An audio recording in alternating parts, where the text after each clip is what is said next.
छोड़ो ये छोटी मोटी बातें, अब सीधे परम धर्म की बात करो। अब हम कोई धर्माधर्म का विचार नहीं करेंगे। जो भगवत मार्ग से विमुख चल रहे पापी जन, दुष्ट जन, प्रपंची जन, इनकी बातें सुनना, इनसे बातें करना, इनसे गोष्ठी करना बंद कर दो, नहीं तो नरकगामी हो जाओगे। जो दूसरे की निंदा करते हैं, दूसरे की निंदा सुनते हैं, दूसरे की निंदा का अनुमोदन करते हैं, तीनों को बराबर दंड मिलता है। ऐसे लोगों को असत पुरुष कहते हैं, जो भगवत चर्चा न करके, भगवत गुणगान न करके, माया प्रपंच की बस निंदा स्तुति इसी में फंसे हैं। ऐसे लोगों का संग न करे। ऐसे लोगों के कान में शब्द नहीं पड़ने चाहिए, अंगुली डाल लेना चाहिए। श्रवण मूंद न त चले पर आई, कान में अंगुली डाल के वहां से हट जाना चाहिए। शून्य मशताम गोष्ठी सुशक्तम। प्रायः ये बातें बहुत अच्छी लगती हैं। जब किसी की निंदा होती है ना, तो मलिन अंतःकरण बहुत गौर से सुनता है, और जब सत्संग होता है ना, तब प्रपंच की याद आती है, भागता है मन संसार में। और जो शतुगुणी भगवत कृपा पात्र होते हैं, जब प्रपंच होता है तब उनका मन भागता है, बिल्कुल नहीं लगता। और जब सत्संग होता है तब एकाग्रता पूर्वक पान करते हैं। इसलिए शून्य मशताम गोष्ठीषु, ये जो दुष्ट जन है, जो कुसंगी जन है, जो दूसरे की निंदा करते हैं, अरे कहाँ भगवत आनंद की रसानुभूति करने के लिए मानव देह मिला है, और कहाँ ऐसे गंदे लोगों का संग करके जो दूसरों की अवहेलना, दूसरों की निंदा, पूरा जीवन केवल इसी बात में है। सतमार्ग ग्रहण करो, सच्चाई से चलो, नाम जप करो, विश्व में अपने आप तुम्हारी कीर्ति हो जाएगी। निंदा करने से, अपमान करने से, विरोध करने से तुम्हारा पतन हो जाएगा। समय का इंतजार करो। असत मार्ग में चलते हो दंड मिलेगा, सत मार्ग में चलते हो भगवान मिलेंगे। समय का है, जब तक समय, भगवान ने पांडवों को यही कहा था कि तुम सर्वसमर्थ हो, तुम 12 वर्ष वनवास और 1 वर्ष अज्ञातवास के योग्य नहीं हो, पर मैं तुम्हें सलाह देता हूं, समय है, काट लो। अगर चुप होकर समय काट लिए तो फिर परिणाम में देखना है, सब नष्ट हो जाएंगे अपने आप। समय महाबलवान है। विदुर जी ने भी जिस समय लाक्षागृह में भेजा गया पांडवों को, तो विदुर जी ने कहा मैं जानता हूं तुम सब समर्थ हो, लेकिन मेरी सलाह है, इस समय तुम्हारे अनुकूल नहीं, गुप्त हो जाओ, कोई जान ही ना पावे कि मरे कि बचे। हम तुम्हें सुरंग के व्यवस्था किए देते हैं, उससे जंगल में निकल जाना, और जब तक समय अनुकूल ना आवे तो कोई जान ना पावे कि तुम जिंदा हो। समय बड़ा बलवान है। ये असत आचरण करने वाले, पापाचरण करने वाले, ये सदैव पतन को प्राप्त होते हैं, पर इनको समय का ज्ञान नहीं है। इसलिए महापुरुष जन कहते हैं शून्य मसताम गोष्ठीषु, ये दुष्ट पुरुषों का संग त्याग दो। अरे कानों से भगवत चर्चा, महामहिमा, महाभागवतों की सुननी है, ये निंदा स्तुति सुननी संसार की। असताम, असत कौन है? जो भगवत वार्ता विहीन, जो भक्त महिमा विहीन, केवल संसार की, प्रपंच की बातें करते रहते हैं। उनको किसी से मतलब नहीं, उनको भगवान से बिल्कुल मतलब नहीं। उनको मतलब है अपनी ख्याति से, अपने भोग वासनाओं की पूर्ति से, अपनी वाहवाही से। ऐसे असत पुरुषों के संग का त्याग कर दे। और अशक्तम, कभी काम, क्रोध और अहंकार की वशीभूत ना हो जाए। ऐसा कभी दोष ना आने पावे कि आप काम से उन्मत्त हो गए, क्रोध से उन्मत्त हो गए, अहंकार से उन्मत्त हो गए, तो फिर ये बलात् आपको नष्ट कर देगा, बलपूर्वक। काम क्रोधो मदादि भी प्रतिपदम निष्प्रियमाणम बलात्, ये तुम्हारा अप्रिय कर देंगे। आज तक कोई कामी पुरुष, क्रोधी पुरुष, अभिमानी पुरुष कभी मंगल को प्राप्त नहीं हुआ, सदैव अमंगल हुआ है। असत पुरुषों का संग त्याग दो, और काम, क्रोध और अहंकार की वृत्तियों पर शासन करो। शासन वही कर सकता है जो सत्संग सुनता है, जो नाम जप करता है, उसकी बुद्धि पवित्र होती।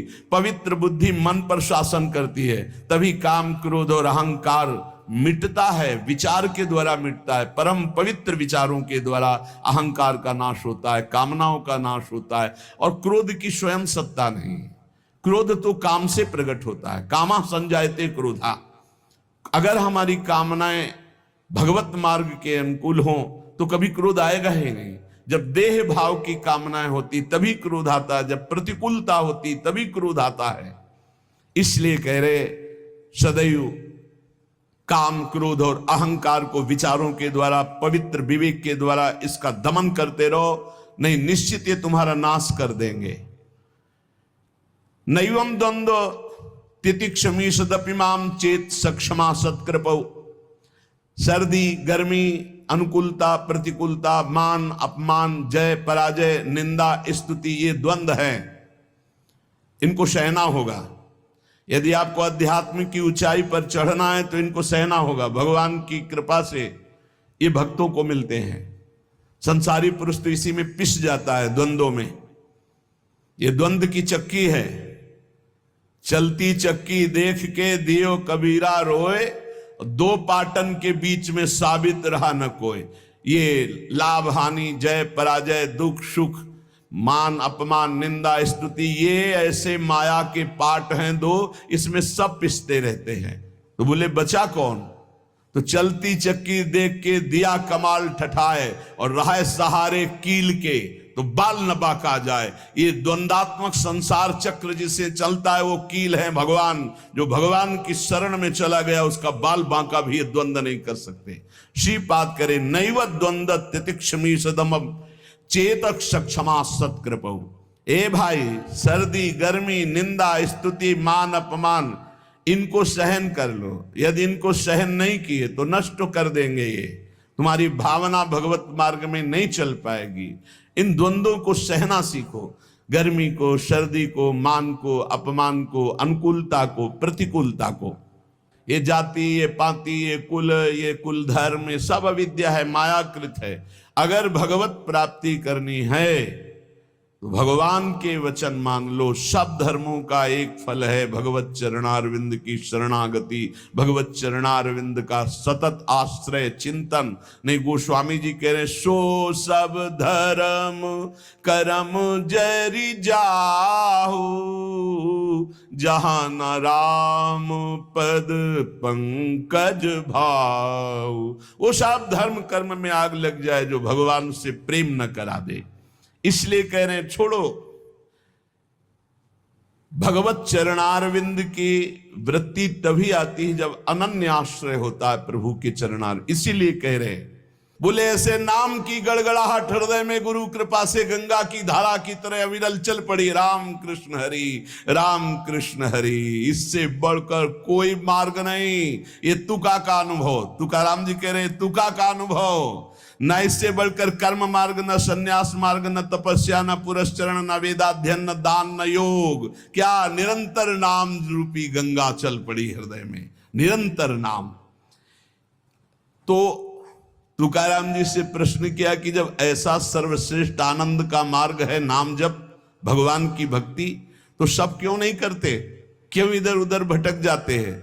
तो बोले ये कोटि जन्मों के जब पुण्यों की संपत्ति एकत्रित होती है तब ऐसे संतों का मिलन होता है, और फिर ऐसे संतों की सेवा, उनके अनुगत होने से ये प्रेम लक्षणा भक्ति रूपी गंगा हृदय में जागृत होती।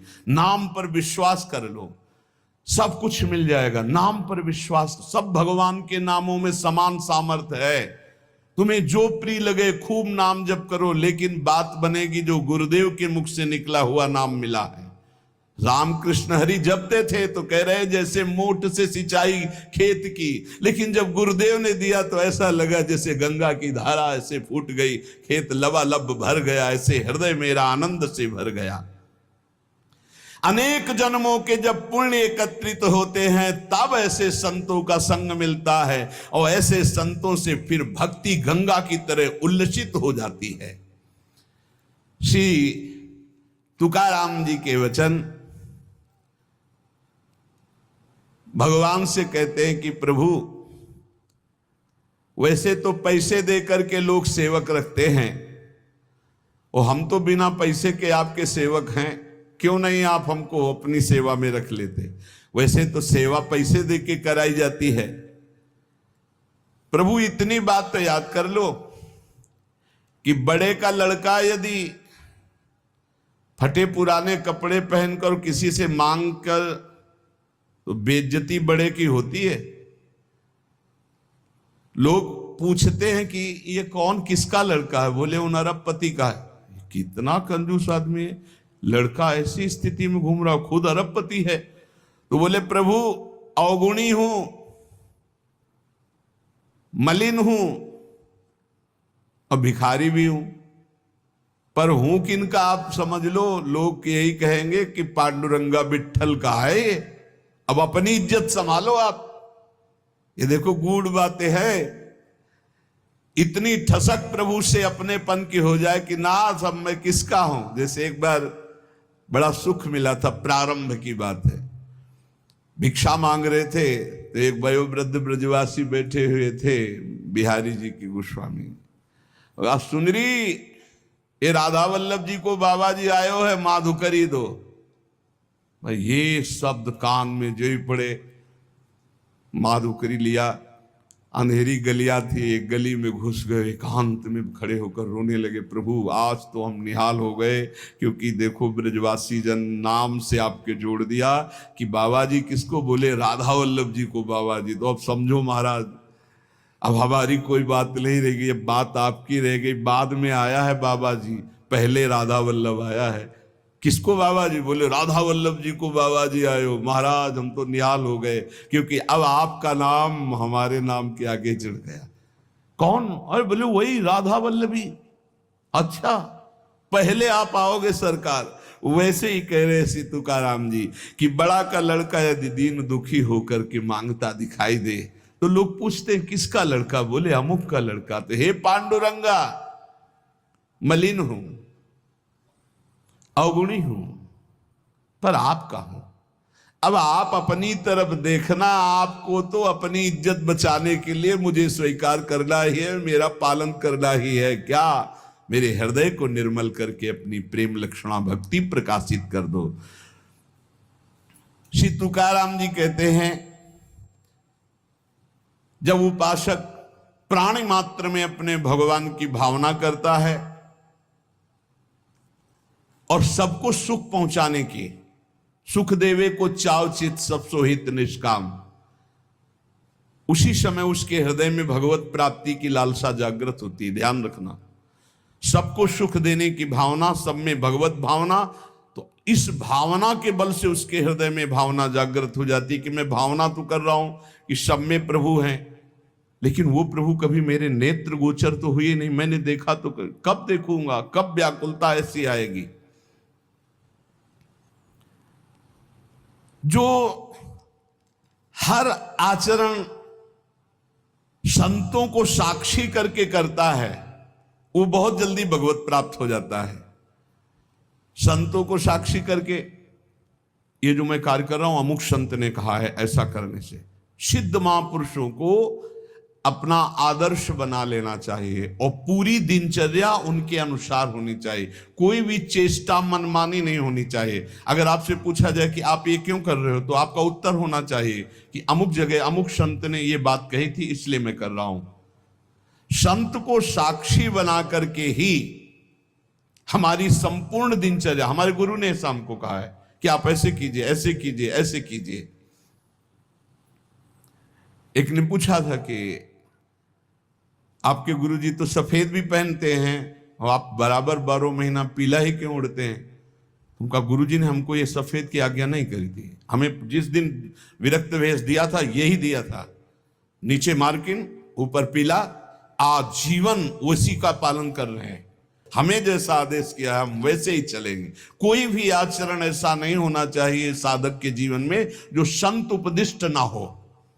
वो शास्त्र में हो, वो संत में हो, तभी बात। श्री तुकाराम जी कह रहे हैं, नामदेव, ज्ञानेश्वर, कबीर, एकनाथ, ऐसे महापुरुषों के वचनों का अनुसरण होना चाहिए। एके घाई खेलताम न पडसी डाई, दुचाल्याने ढकसिल भाई रे, त्रिगुणांचे फेरी तू थोर कष्टी होसी, या चौघांची तरधर साई रे। अगर एक भाव से खेलोगे तो ये माया दांव में तुम्हें फंसा नहीं पाएगी। एक भाव संतों के आदेश से आपका खाना पीना, उठना बैठना, चलना, क्रियाकर्म सब शास्त्र सम्मत, संत सम्मत होना चाहिए। और दुविधा से खेलोगे तो ठगी बहुत जोर की माया की तुम्हें ठग लेगी। अब वो कह रहे हैं, वो अब संत हैं, वो अपने अनुसार कह रहे हैं, हमको अपने अनुसार चलना है। तो बोले फंस जाओगे, अपने अनुसार चलोगे फंस जाओगे, माया फंसा लेगी। ये त्रिगुणमयी माया का ऐसा फेर है कि इससे निकल पाना बहुत कठिन है। वही निकल सकता है एक एक घाई खेलताम न पड़सी ढाई, जो एक भाव ले लेता है कि हमारे अब पूरे आचरण संत सम्मत होंगे, शास्त्र सम्मत होंगे। जो संतों ने कहा है, बोले आप ऐसा कैसे चल रहे हो, आप ऐसा कैसे कर रहे हो, तो बोले अमुक संत ने कहा है, उसके अनुसार चल रहे हैं। और उदाहरण में कह रहे हैं कि ऐसे समर्थ संत आदर्श होने चाहिए, जैसे नामदेव, ज्ञानदेव, कबीर जी, एकनाथ, जैसे अपना हरिवंश महाप्रभु स्वामी हरिदास जी, बिहारिन देव जी, श्री ध्रुवदास जी, नागरीदास, बड़े जो भगवत प्राप्त महापुरुष हैं, उनके वचनों के अनुसार हमारे आदर्श होने चाहिए, वही वचन हमारे आदर्श होने चाहिए।